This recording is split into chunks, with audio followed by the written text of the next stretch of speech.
I never thought a birthday invitation could feel like a slap across the face.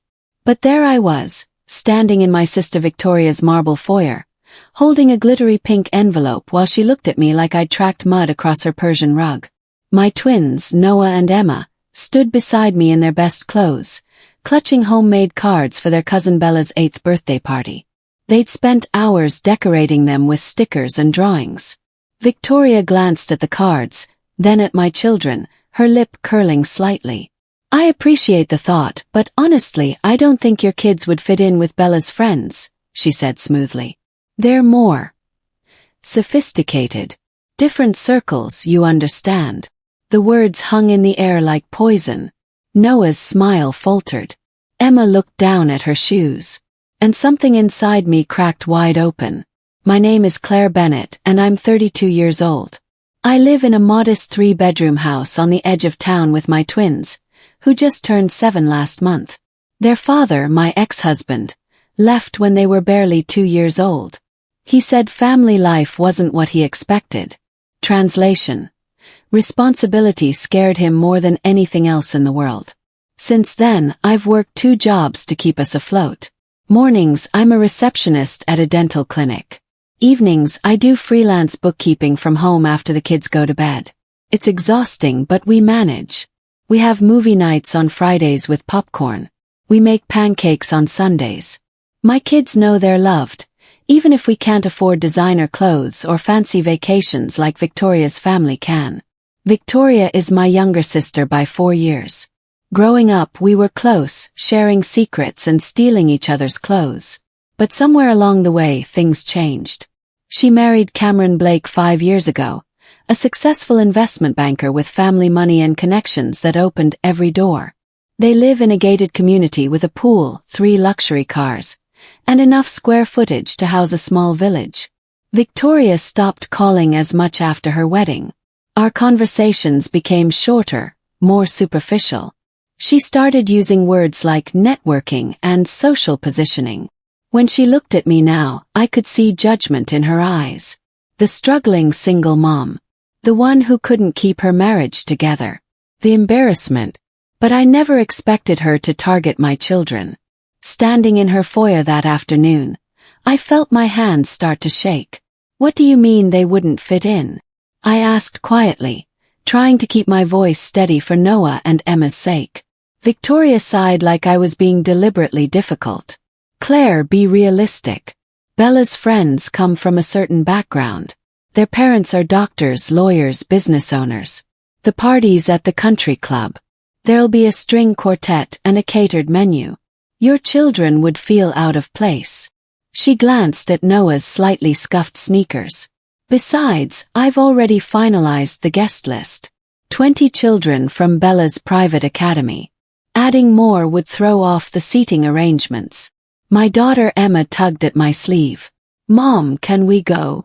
Her voice was small, wounded. I wanted to scream. But I didn't scream. I smiled instead. That tight smile you wear when you're trying not to cry in public. I understand, I said, though every word tasted like ash. We wouldn't want to inconvenience you. Victoria's expression softened slightly, relief flooding her perfect features. She probably expected a scene, maybe tears or shouting. My compliance made everything easier for her. I knew you'd understand, she said warmly, as if we'd just agreed on something reasonable rather than her essentially calling my children inferior. We'll get together soon, just us adults. Maybe lunch. I nodded, already backing toward the door. Noah and Emma followed silently, their homemade cards still clutched in small hands. Outside, the autumn air felt cold against my burning cheeks. The drive home was quiet. Emma stared out the window, her card for Bella resting in her lap. Noah kept swallowing hard, fighting tears he didn't want me to see. Mom, he finally said. Are we not good enough? The question shattered me. I pulled into our driveway and turned to face both of them. Listen to me, I said firmly, taking their hands. You are more than good enough. You are kind, creative, smart, and loving. Anyone who can't see that isn't worth your time. Emma's eyes filled with tears. But Aunt Victoria said, Aunt Victoria is wrong, I interrupted. And she's going to realize that very soon. I didn't know yet how true those words would become. But as we walked into our small house, I made a silent promise. My children would never feel less than anyone again. That evening, after tucking Noah and Emma into bed with extra hugs and their favorite stories, I sat alone in the kitchen with a cup of tea I didn't drink. My phone buzzed with a text from my best friend, Hannah. She'd heard about the party incident through the parent grapevine. Victoria seriously uninvited the twins. That's cruel even for her. Are you okay? I stared at the message, not knowing how to respond. Was I okay? Well, I was furious and heartbroken and humiliated all at once. But beneath all that, something else stirred. A determination I hadn't felt in years. I thought about Victoria's perfect life, her perfect house, her perfect marriage to Cameron. Everything polished and pristine. But I'd noticed something lately. Small things. The way Cameron's smile never reached his eyes at family gatherings. The way Victoria checked her phone obsessively. Her jaw tight with tension. The arguments I'd accidentally overheard during holiday dinners. Voices sharp behind closed doors before they emerged with fake smiles. Their marriage wasn't as perfect as it appeared. Nobody's ever is. But I'd never paid much attention before because I was too busy surviving, too focused on my own struggles. Now though, I found myself wondering what secrets hid beneath all that marble and money. I wasn't planning anything. Not yet. I was just a single mom trying to soothe her children's hurt feelings and figure out how to face the next family gathering. But the universe has a funny way of placing exactly what you need right in front of you.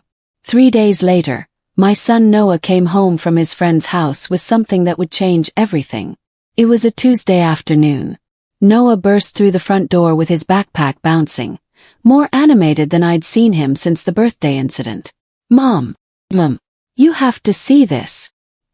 He fumbled with his tablet, the one I'd saved up months to buy him for his birthday. What is it, honey? I asked, setting down the laundry I was folding. Kyle's older brother was at the gaming arcade downtown last night. He recorded this really cool trick shot, but look. Noah turned the screen toward me. Isn't that Uncle Cameron? My blood went cold. There on the screen, partially visible in the background of a teenager's video game footage, was my brother-in-law. But he wasn't alone. A woman with dark hair and a red dress sat close beside him in a corner booth. Very close. I took the tablet from Noah's hands, my heart pounding. Can you make this bigger? Noah showed me how to zoom in. The video quality wasn't perfect, but there was no mistaking Cameron's face or the intimacy of the moment. His hand rested on the woman's thigh. She leaned into him, laughing at something he whispered. They looked like lovers. Definitely not business associates. The timestamp showed it was recorded at 10:30 last night. Last night, when Victoria posted on social media about enjoying a quiet evening at home with Bella. That is Uncle Cameron, right? Noah asked, confused by my silence. I forced a smile. Yeah, buddy. But let's not mention this to anyone, okay? It's probably just a work thing. Noah nodded, already distracted by something else. But I couldn't stop staring at that screen. I spent the next 2 hours in a daze. Part of me felt sick knowing what this footage implied. Victoria might be cold and judgmental, but she was still my sister. She didn't deserve to be cheated on. The other part of me, the part still raw from watching my children's faces crumble at her rejection, felt something darker. Justice, maybe. Or revenge. I hated that I even thought that way. But the memory of Emma's quiet tears, of Noah asking if he wasn't good enough, kept replaying in my mind. Victoria had humiliated my children to protect her perfect image. She'd chosen social status over family. Now I held proof that her perfect life was a lie. The question was, what would I do with it? I told myself I'd delete the video. Be the bigger person. Let karma handle it naturally. But I didn't delete it. Instead, I sent it to my own phone, then cleared it from Noah's tablet. Just in case he mentioned it to Kyle or accidentally showed someone. I told myself I was just being cautious, keeping it contained. But deep down I knew I was keeping options open. The next few days passed normally on the surface. I went to work, helped with homework, made dinner. But underneath, I was watching Victoria's social media more carefully. She posted constantly. Designer handbags, luxury spa days, photos of Bella's upcoming party preparations. "Only the best for my princess," one caption read beside a picture of an elaborate cake. Meanwhile, my kids ate grocery store cupcakes for dessert and thought they were special. The contrast felt especially sharp now. For days after Noah found the video, Victoria called me. "Claire, I need a favor." I almost laughed at the audacity. "What kind of favor?" I asked, my voice neutral. "Cameron's been so busy with work lately, and I'm drowning in party preparations. Could you possibly pick up Bella from her piano lesson Thursday? Just for an hour while I meet with the caterer." The casual entitlement in her voice, the assumption I'd drop everything to help her after she'd crushed my children's feelings, made my jaw clench. "Cameron can't do it." Yes. There was a pause. "He's working late." Again. "He's been working late a lot recently." Her voice carried an edge of frustration, maybe suspicion. Maybe she already sensed something was wrong. "Please, Claire. I know things were awkward last week, but we're still sisters." Still sisters. But the kind of sister who calls your kids inadequate.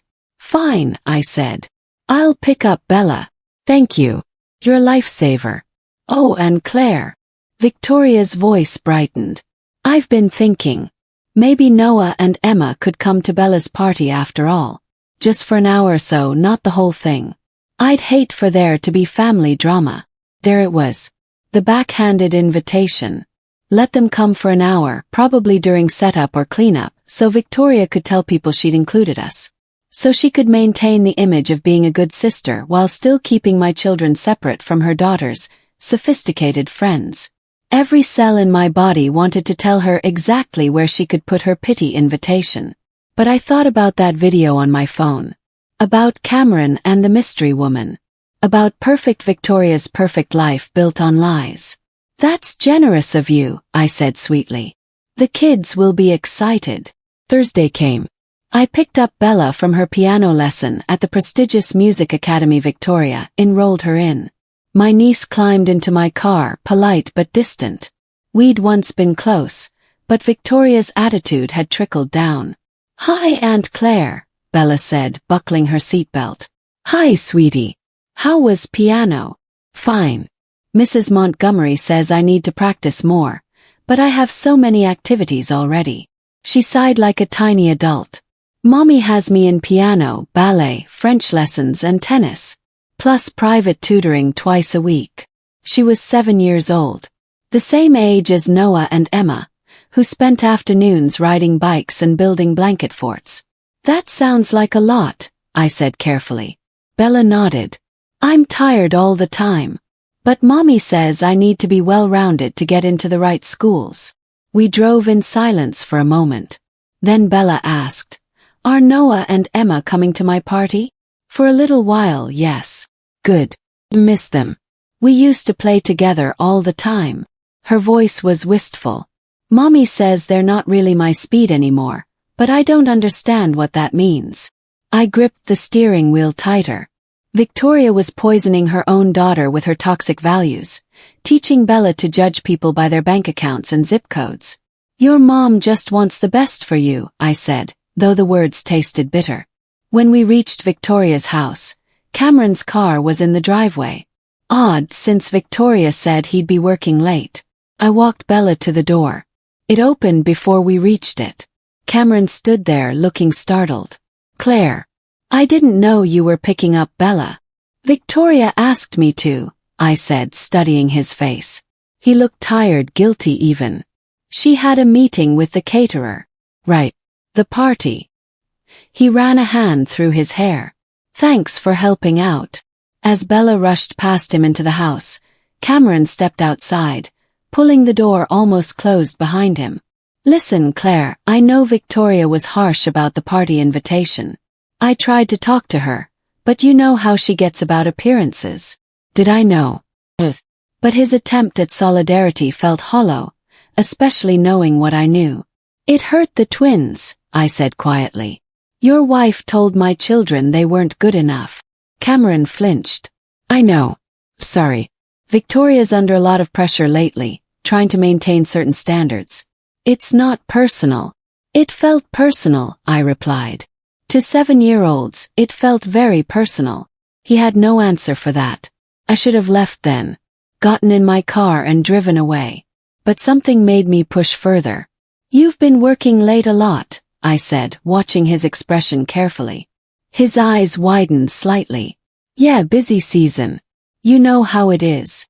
Must be exhausting, all those late nights at the office. Pause. Or the arcade. The color drained from his face. Complete, total recognition. He knew exactly what I meant. For a long moment we stared at each other. I don't know what you're talking about, he finally said, but his voice shook. I think you do. I kept my tone even, not accusatory. Just factual. Tuesday night. Downtown arcade. Around 10:30. Does that ring any bells? Cameron's jaw worked silently. Then quietly. What do you want? Question hung between us. What did I want? I hadn't planned this confrontation. I'd barely planned anything beyond keeping that video safe. But standing there, seeing Cameron's guilt written across his face, I realized I had power. Real power for maybe the first time in years.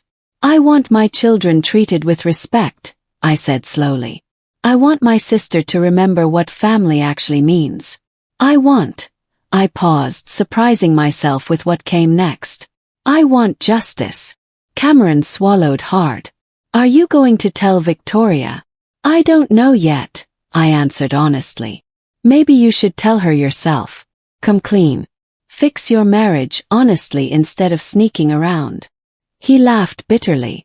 You don't understand. Victoria's world runs on image. If this got out, if her friends knew, it would destroy her. She'd never forgive me.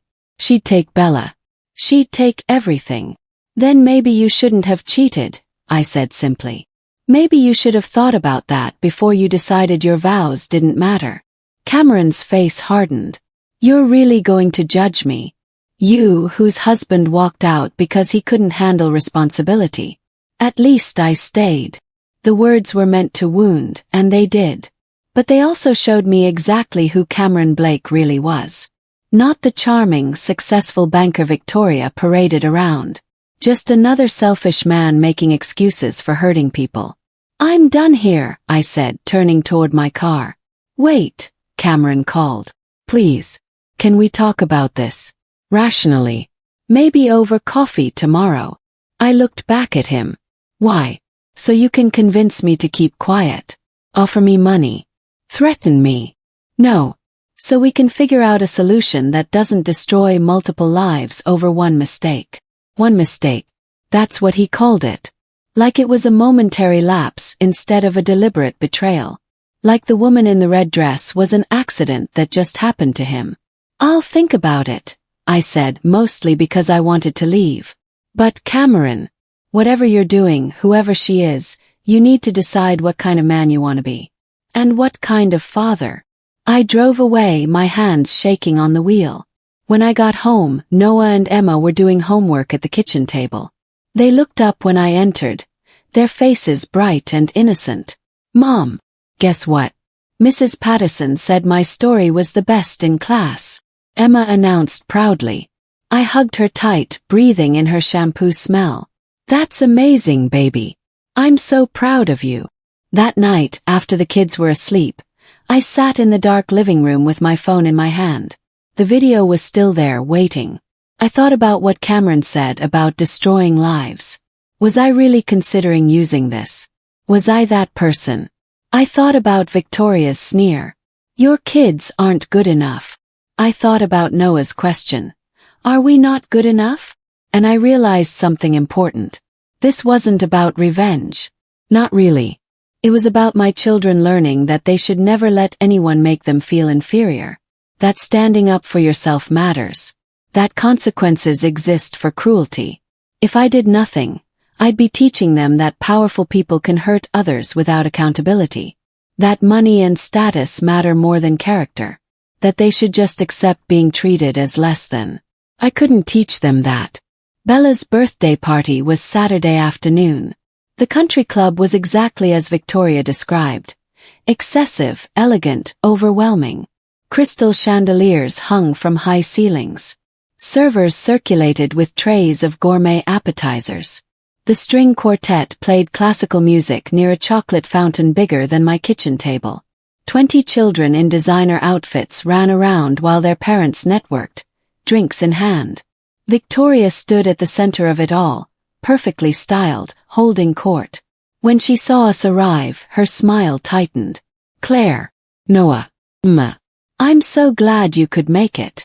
Her tone suggested otherwise. "Thanks for including us," I said evenly.